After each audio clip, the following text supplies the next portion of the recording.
ரங்கோ ரங்கோலி கோலங்கள் நீ போட்டாய் கோலம் போட்டவ கைகள் மாறி கோலம்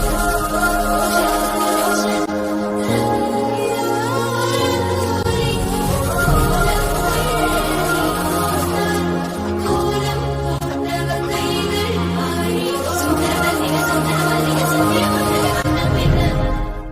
ஹாய் ஃப்ரெண்ட்ஸ், எல்லாரும் நல்லா இருக்கீங்களா?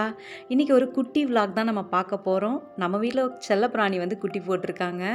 நம்ம வீட்டில் பெரிய பெரிய விஷயத்துக்கெலாம் ரொம்ப ஹாப்பியாக இருக்க மாட்டேன். இந்த மாதிரி மழை பெஞ்சா ஹாப்பியாக வருது, எதனா சின்ன சின்ன விஷயத்துக்கெலாம் ரொம்ப கொண்டாடுவோம். அந்தளவுக்கு கொஞ்சம் ஹாப்பியாக இருக்கும். மழை பெஞ்சாலே கண்டிப்பாக எங்களுக்கு பஜ்ஜி டீ ஞாபகம் வந்துடும். குட்டீஸ் லைட்டாக காற்று அடித்தாலே போதும், இன்றைக்கி பஜ்ஜி டீயா எதனா சூடாக போட்டு கொடுங்க அப்படின்ட்டு கேட்பாங்க. நாங்களும் சின்ன வயசில் எங்கள் அம்மாட்ட அப்படி தான் அடம் பிடிச்சிட்ருப்போம். எதனா செஞ்சு கொடுத்துருவாங்க, சாப்பிட்ணுன்னு தோணும். நீங்களும் என்ன செய்வீங்க? உங்களுக்கு என்ன பிடிக்கும் இந்த மழை டைமில் இல்லை இந்த காற்றடிக்கிற டைம்லன்னு கமெண்ட்டில் போடுங்க. வாழைக்காய் இருந்தது, அதனால் டக்குன்னு பஜ்ஜி போட்டாச்சு.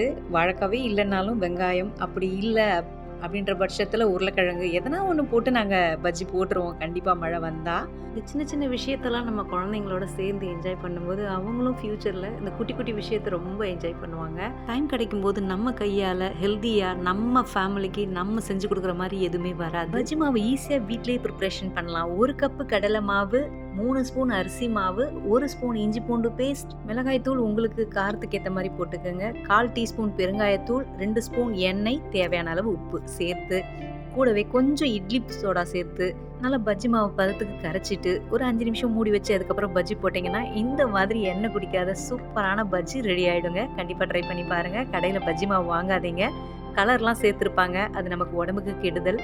சப்போஸ் உங்களுக்கு கலராக வேணும் அப்படின்னா நீங்கள் காஷ்மீர் மிளகாத்தூள் சேர்த்துக்கோங்க. அப்புறம் என்னங்க, சுட சுட பஜ்ஜியோட ஒரு இஞ்சி டீயும் குடிச்சிட்டு செம்மையாக என்ஜாய் பண்ணோங்க. உங்கள் ஊரில் மழை வந்ததான்னு கமெண்ட்டில் போடுங்க.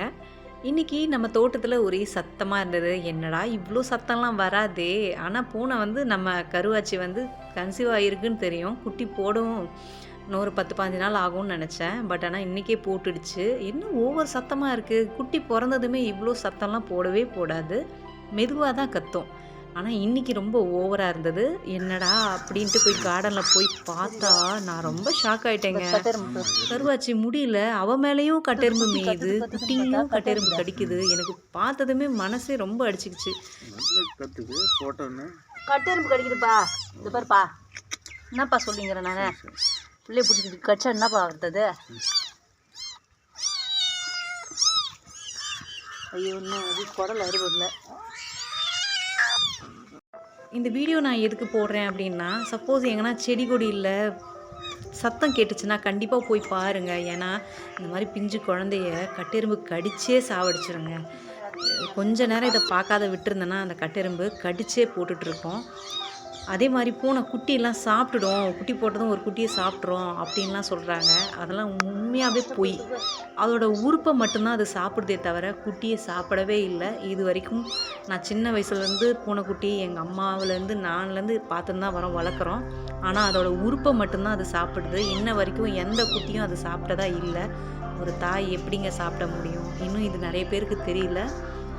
மெயினாக இந்த வீடியோ நான் உங்களுக்கு ஏன் ஷேர் பண்ணுறேன் அப்படின்னா, எங்கன்னா சத்தம் கேட்டால் கண்டிப்பாக போய் பாருங்கள். எதனா அடிபட்டு இருக்கும், எதனா கடிச்சிக்கிட்டு இருக்கும், இந்த மாதிரி உடம்பு சரியில்லாமல் விழுந்திருக்கும். நம்ம ஒன்றும் பண்ண வேண்டாம், அந்த புதர்லேருந்து எடுத்து அதை காப்பாற்றி விட்டால் போதும்னு தான் நான் சொல்கிறேன். இந்த ஒரு உதவி தயவுசெய்து பண்ணுங்கள். அப்புறம் என்னங்க, பொண்ணாக இருந்தால் மனுஷங்களுக்கு மட்டும் இல்லை, மிருகங்களுக்கும் ரொம்ப அவஸ்தை தான். நம்மளை விட மோசமான அவஸ்தை அது படுது. ரொம்ப கஷ்டம் தானே ஒரு பிள்ளையை பெக்கிறது. ஆனால் இவளோட வில் பவர் என்ன, கஷ்டப்பட்டு இந்த 3 பிள்ளையை பெற்றுட்டா. நான் இவகிட்ட இருந்து கற்றுக்கிட்டது ஒன்று தாங்க. இன்றைக்கும் அந்த நன்றியை நான் மறக்காமல் தான் இவங்களுக்கெல்லாம் நான் செஞ்சிட்ருக்கேன். யாருமே இல்லைன்னாலும் தன்னம்பிக்கையோட அது உயிர் இருக்கிற வரைக்கும் அதோட புள்ளைக்குட்டியை காப்பாற்றுது. எவ்வளோ கஷ்டம் இருந்தாலும் தாங்கிக்குது. இதெல்லாம் பார்த்தே இந்த மிருகத்தை விடவா நம்ம ரொம்ப பெயின்ஃபுல்லான லைஃப்பை பார்க்குறோம். நமக்கு எவ்வளோ சேஃப்டியான லைஃப் தானே, எவ்வளோ பாதுகாப்பான லைஃப் தானே அப்படின்னு தோணுது. அவ்வளோதாங்க. அவளோட தங்க பிள்ளைங்கள்லாம் எடுத்துகிட்டு உள்ளே விட்டுட்டேன். ஏன்னா வேறு எதனா பூனை கடிச்சு போட்டுரும், வேறு எதனா பூனை வந்துச்சுன்னா. அதனால் சேஃபாக வைக்கிறது பெட்ரு. கொஞ்சம் வளர்கிற வரைக்கும் இவங்கெல்லாம் இங்கே இருக்கட்டும். எப்பயும் பெருசாக பர்த்டேலாம் கொண்டாடுறதே கிடையாது. புது ட்ரெஸ் போடுவேன், அவ்வளோதான். அன்னைக்கு சரி இந்த வருஷமும் அதே மாதிரி தான். சரி கவுன் தைக்கலான்னு ஆசையாக இருந்தது. அதனால் மெட்டீரியலாக வாங்கிட்டு வந்துட்டேன். இன்னும் ஸ்டோன்லாம் நிறைய ஒட்ட வேண்டியது இருக்குது. டைலர்ட்டையும் கொடுக்கணும். அதனால் தச்சுட்டு நான் உங்களுக்கு இது காமிக்கிறேன். இது மெட்டீரியலாக இருக்கிறதால வேஸ்ட் தான் காமிச்சாலும் உங்களுக்கு தச்சுட்டு காமிக்கிறேன்.